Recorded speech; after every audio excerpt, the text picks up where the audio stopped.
حضرت بایزید بستامی کہتے ہیں کہ میں نے اپنی ماں کے آگے ہاتھ جوڑے، میں نے کہا امی تجھے راضی کروں یا رب کو راضی کروں؟ تو اپنے حق مجھے معاف کر دے، اللہ کو میں راضی کر لیتا ہوں۔ ماں نے کہا جاؤ پتر میں اجازت دیتی ہوں۔ گئے جنگلوں میں ذکر و فکر میں لگے رہے، تنہائی میں اس کو یاد کرتے رہے، دن رات ذکر کے چراغ روشن رکھے۔ 12 سال گزر گئے حق کی تلاش میں۔ ایک دن واپس بستام کے قریب سے گزر رہے تھے، خیال آیا چلتے چلتے ماں کو سلام کر جاؤں۔ دروازے کو دستک دینے لگے تو اس خیال نے ہاتھ روک لیا کہ ساری زندگی ماں کو سکھ تو دیا کوئی نہیں، اب دکھ بھی کیوں دینے لگے ہو؟ رات کا ایک پہر بیت گیا ہے، سردیوں کی لمبی رات ہے، ماں بستر میں لیٹی ہوگی، تیرے لیے اٹھے گی، دروازہ کھولے گی۔ دروازے کے ساتھ ہی لگ کے بیٹھ گئے اور ساری رات کاٹ دی، اس خیال سے کہ ماں کو تکلیف نہ ہو۔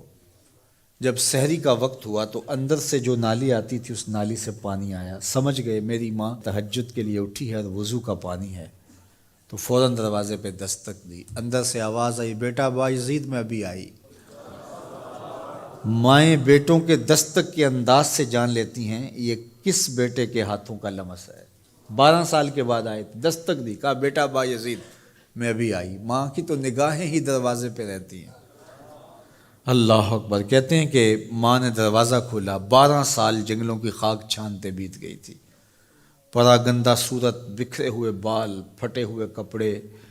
میری ماں کی جب نگاہ میرے پہ پڑی تو اس کی چشمان سے موٹے موٹے آنسو ٹپکنے لگے، اور اس نے ایسے ہاتھ پھیلا کے کہا مالک میرا بیٹا بایزید تیری طلب میں نکلا تھا، تو نے ابھی تک اسے اپنا قرب نہیں دیا۔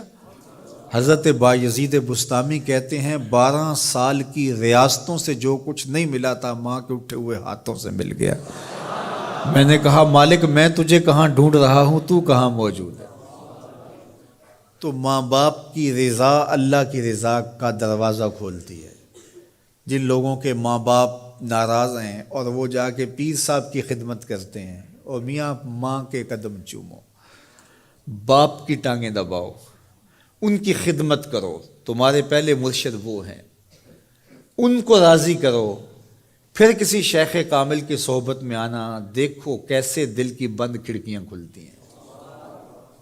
ایک مرشد تو ناراض کر آئے اور دوسرے مرشد سے تمہیں کیا ملے گا؟ تو راستہ یہیں سے کھلے گا۔ والدین کو کبھی ناراض نہ کرو، والدین کو کبھی دکھ نہ دو، والدین کو کبھی تکلیف نہ پہنچاؤ، اور والدین کو بھی چاہیے کہ اپنی اولاد کو اپنا نافرمان نہ بنائے۔ ایک بزرگ فرماتے ہیں کہ مجھے برابر 30 سال ہو گئے ہیں کہ میں اپنی اولاد کو کوئی حکم ہی نہیں دیا، کوئی حکم نہیں دیا۔ کوئی چیز مجھے چاہیے بھی ہوتی ہے تو میں بصیغہ امر نہیں کہتا، بلکہ ایسے ہی بات کر رہی، پانی چاہیے تو یہ نہیں کہتا بیٹا پانی لے کر آؤ، میں ویسے کہتا ہوں پیاس لگی ہوئی ہے، تو اگر وہ سمجھ جائے اور وہ خود لے آئے تو اچھی بات ہے، لیکن اگر وہ نہ لائے تو میں نے اس کو حکم ہی نہیں دیا، امر ہی نہیں کیا، تو اس امر کی مخالفت ہی لازم نہیں آئے گی۔ تو کہا 30 سال برابر گزر گئے ہیں، میں نے اپنی اولاد کو حکم نہیں دیا کہ کہیں وہ میری نافرمان نہ ہو جائے، چونکہ اگر وہ نافرمان ہو گئی پلے کچھ نہیں رہے گا۔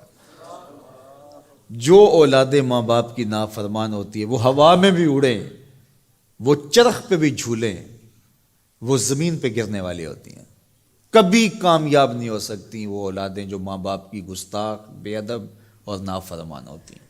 وہی اولادیں سرخرو، کامیاب اور کامگار اور بامراد ہوتی ہیں جو ماں باپ کی خدمت کرتی ہیں، ماں باپ کی دعائیں لیتی ہیں۔